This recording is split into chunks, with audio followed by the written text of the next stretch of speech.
I'm in a town called Holiday here in Salt Lake today, and we're gonna work on this house. It's got some really unique and different features, and I kind of think it's a good place to really get a lot of techniques in a couple of shots. So let's take a look. Here's the house. It's old, not much to look at, obviously.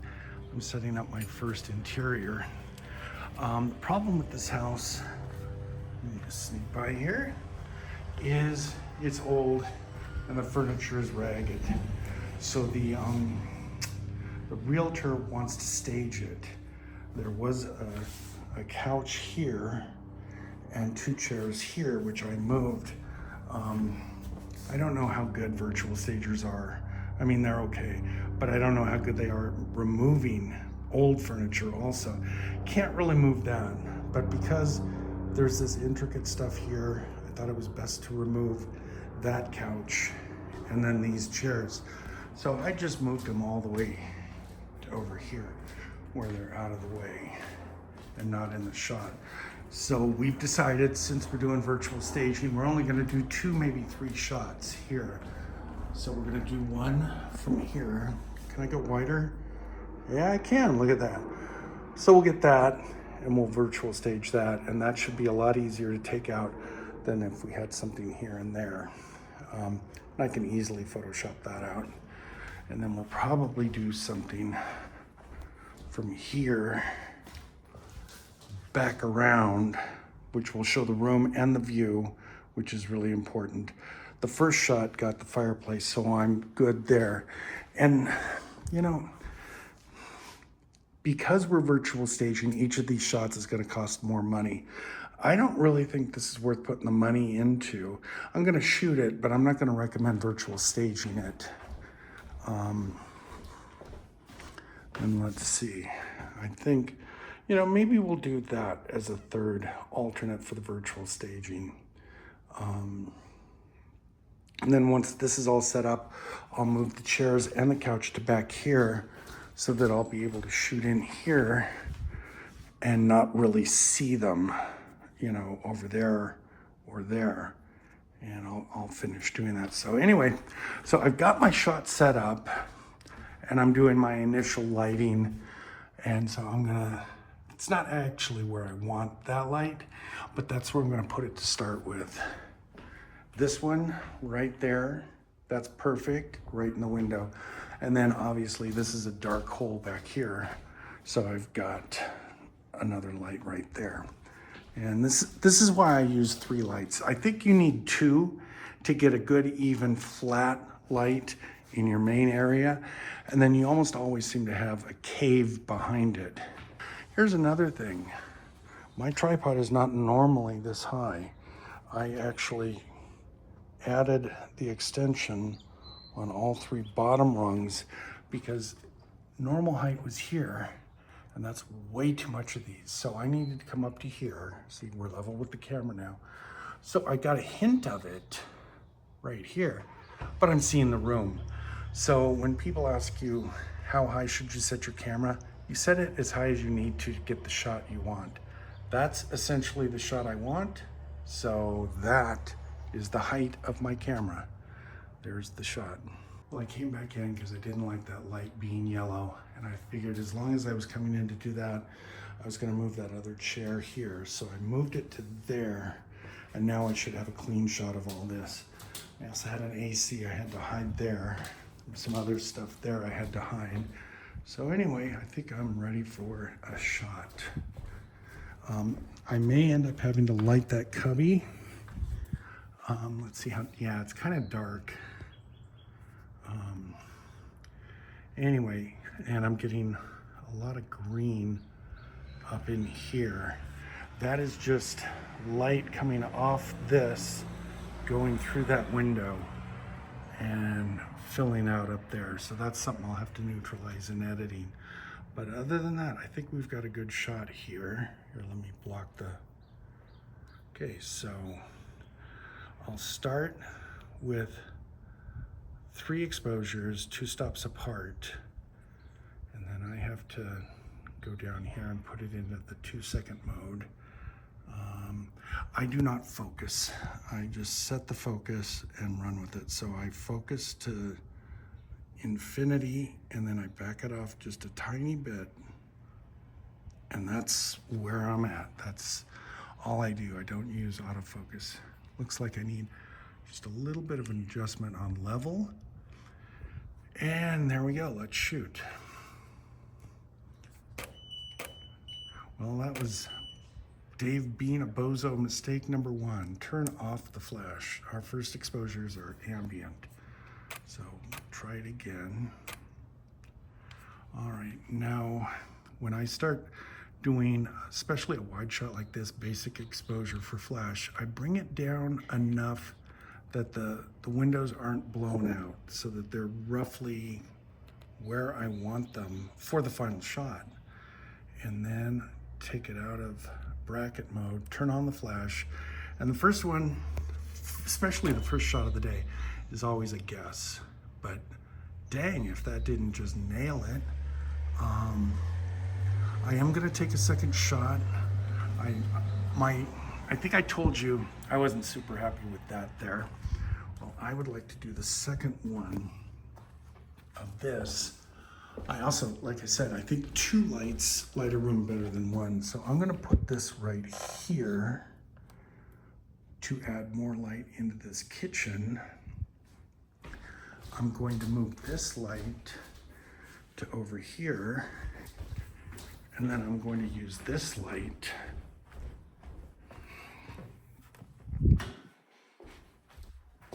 to light this area right in here. And I think once I do that, I will have all the components I need to make a good image. The important things I think you should consider here is, first, where is your light? Light from the light, and do your best to fill in those spots as evenly as possible. Then once you do that, once you do your shot, look at it, find out where the problems are, and then move your lights around to fix the problem areas. So now we've got this filling in over here. We have B filling in there. So that'll give us an alternate light for that whole room, which will be nice. And then we've got C hiding over there. Let's see what we get. I am not going to adjust any of the light levels. They seem to be working well. And one thing I've found is once you've got light levels for a home, you've got the light levels for the home.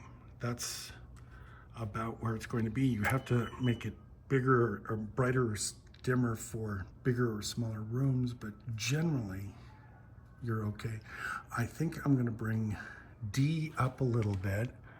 So let's see, go to D. Is that D? I can't even see. Yeah, that's D. We're at 1/4, so let's bring it up to 1. Shoot another one. Yeah, I think that's it. I know this is all overexposed here. I don't care because I have that in this image. What I'm trying to solve here is that darker area and this darker area over here. And with that exposure, I did actually. Let's do one more and let's take C down a little bit. It's a smaller area, so we need C to be a lot less. Let's go to that, try that. Let's see, I think that fills out the back rooms nicely and we are done with this shot. All right, now we're shooting from over here. So just take a look at this room. What would you do? What would you change? How would you go about doing this? Now let's look at it from over here with the camera over there. What would you do? What would you change? Do you have your answers? You should write them down, put them in the comments so I can berate you. No, I'm just kidding. Well, number one, I'd love for this to go bye-bye, but it's not. So that is going to be something we have to fix in Photoshop if and when it ends up in the picture. Number two, remember how I told you I raised the tripod to get over that? Well, now I have lowered it again so that it's essentially dead center between the ceiling and the floor, which I think is a good position for it. It gives you equal parts floor and ceiling. Obviously, I haven't leveled or set up the shot or anything yet, but I'm looking at this, and my first question is door open or door closed? I'm typically going to close the door here, typically, but it is such a beautiful, beautiful day, and the colors are so pretty. I think I want to bring that in. I think that gives this a better feeling, a happier feeling. I like light. I like to see light. To me, light makes me happy. And having light pour in like that, I think just makes an image work. So I'm going to leave that there. So I'm going to prep my lights. I'm going to go ahead and leave this here. Oh, here's another thing. Well, two things. These things fall, they break like that. They're super easy to break. And we do have a little bit of a drop there, don't we? So notice how I leaned it. So if it does fall, it's going to fall this way.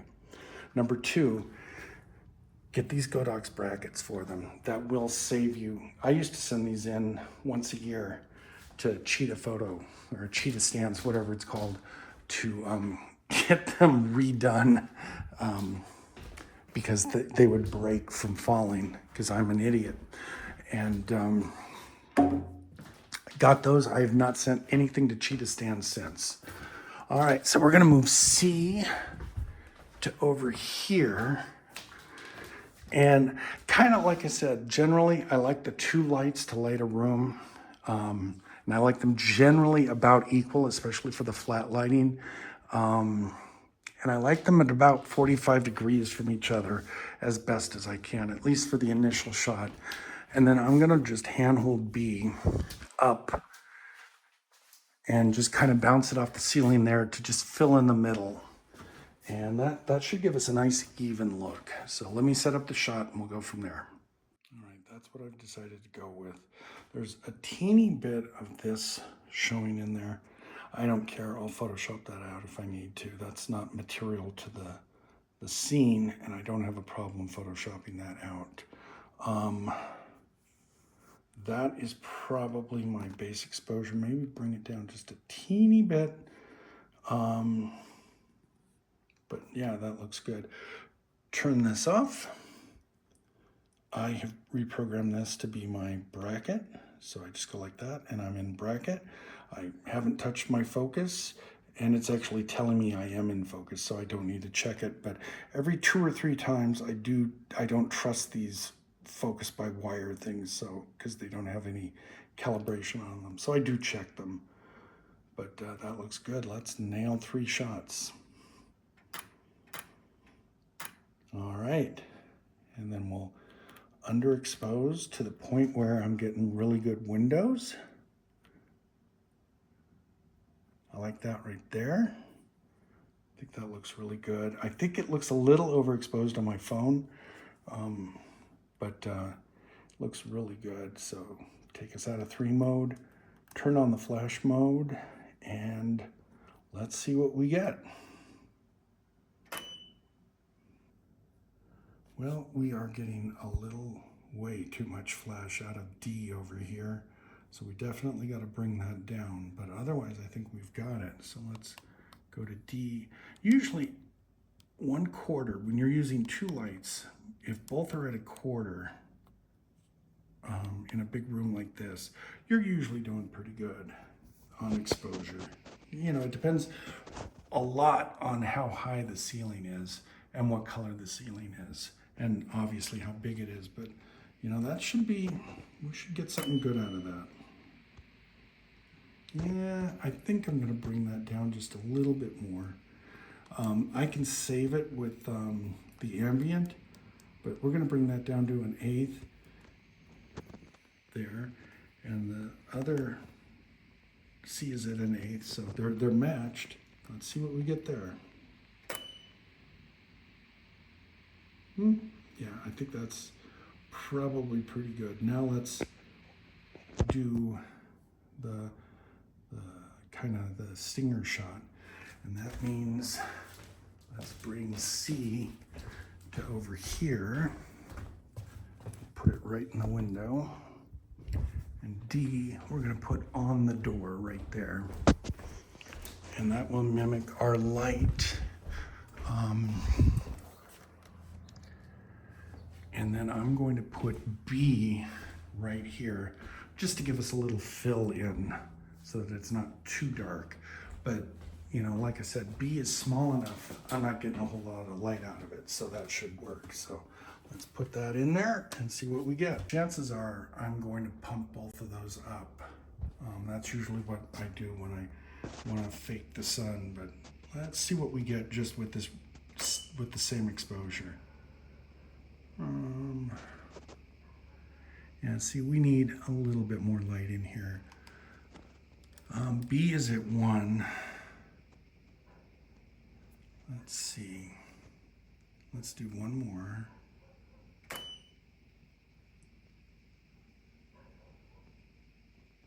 Let's bring them up to 2s. And let's see what that does.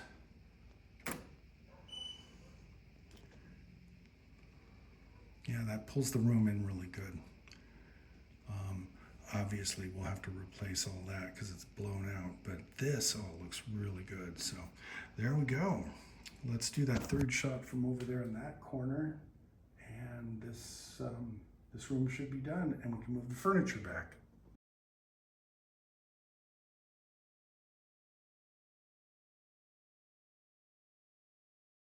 We were way back here. And one of the reasons I chose this was I could back up and get back here and then zoom in a little bit so that I would get a flatter looking image than a super wide distorted shot. So, what do you think that was shot at?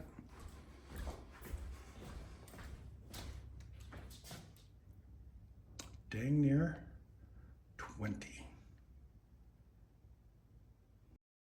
All right, so I roughed this in. This is now 16, just a hair over 16. And I like this because it gets a broad view and it's not too overly distorted. It is somewhat distorted, but I think it shows the room pretty well. Let's see, let's level it. Now, I'm pretty sure this door needs to be closed. An important thing I think too to note in these images, in this image, is where I set my frame lines. And let's take a look at that. Notice on the right, on the right, I'm not showing the whole door, but I'm showing enough of that door that you know it's a door. Same with the chandelier. If I had gone to there, that's a little mysterious and not enough information. And if I had gone like to that, that's way too much. That's way too wide. You're getting distortion, it's ugly. So, you know, find that mid ground right there. And then on the left, see how I'm cutting that wall off just before? So by doing that, I'm making this room look as big as possible, even though I'm zooming in, because I'm not showing the end of this wall. I'm letting your imagination continue that wall out. So, you know, think of things like that when you're framing things up. You know, this is a really good house to play around in because there's no furniture.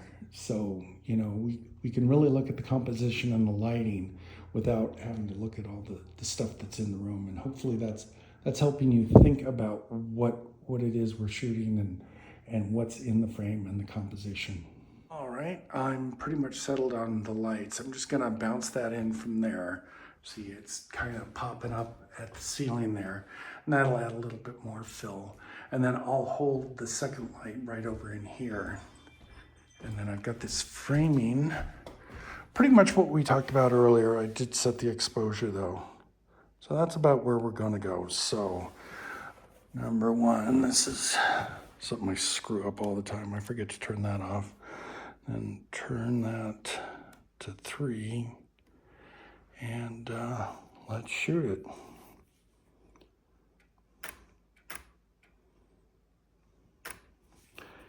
And that works.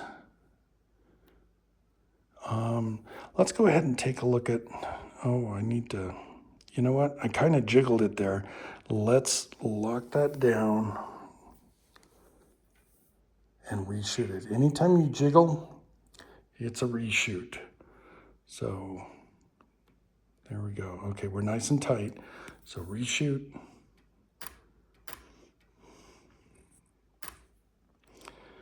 Now let's take a look at, there's our over, that's fine. I don't think that's good enough for a window pull.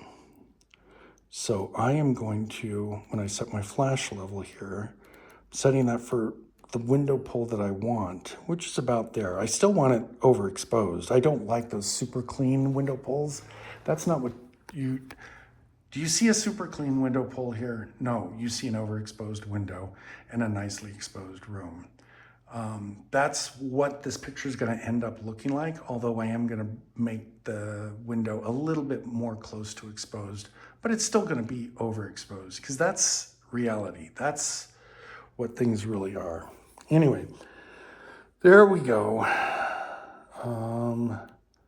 Let's get one exposure of that. Then I'll turn on the flash and we will get a flash exposure. So I'll hit that. I'll do the Statue of Liberty. And there we are, nice clean image. Look at that. That's super sweet. Now to fill in, we'll just come over here, put that there, come back over here, take one more shot, and we should be done.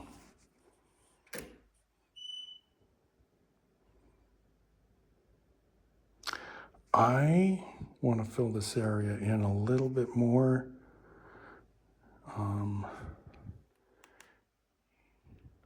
Let's see.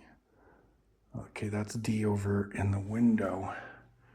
I think D is exposed well. I think C needs to come down just a little bit. And B, I'm going to redo that initial exposure and bring it down just a little bit.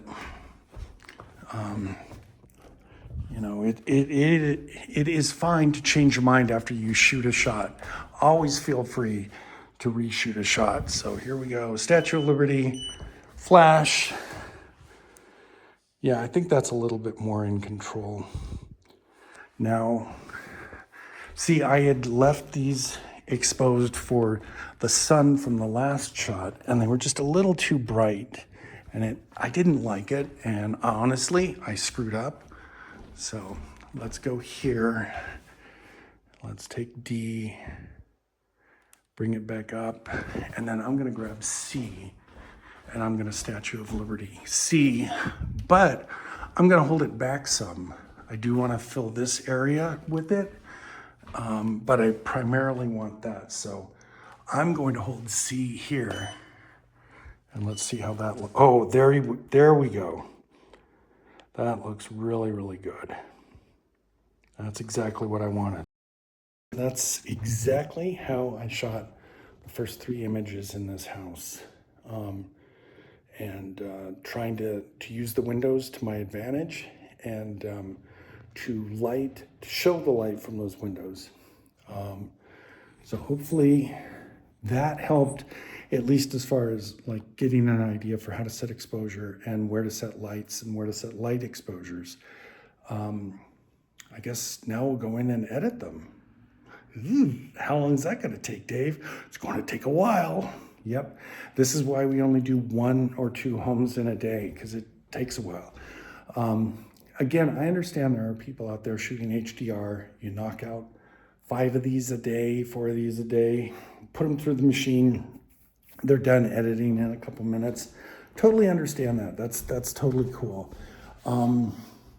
I spend a little bit more time. I craft my images more. Obviously, if you're doing volume, you don't have the time or the inclination to do stuff like this. But this is what I do, and this is why I charge more for what I do. You know, this is the market I decided I wanted. I wanted to shoot higher end images, and that means not just coming in and shooting, that means crafting these images. That means moving those chairs. That means moving all the stuff that's there till I get a nice clean room. You know, so I don't shy away from moving it, furniture. I don't shy away from changing things I don't like. I will have people change the towels in their bathroom if I don't like them. I guess where I'm going with all this is that there are 100 different ways to be a success in this business. And to be a success, the one thing you need is not skills in HDR or flash lighting or ambient lighting or anything like that. You need to be as skilled in business as you are with photography. So you need to have a plan, write a business plan. You need to know what your goals are and what market you're targeting to effectively build your business. And that's, I think, what I have done here. I do not appeal to all the different people who are looking for photographers. I don't shoot houses at $100 a pop. Somebody else does that and they make it up on volume. That's great. I spend 3 to 5 hours on a home and I charge a heck of a lot of money to do what I do.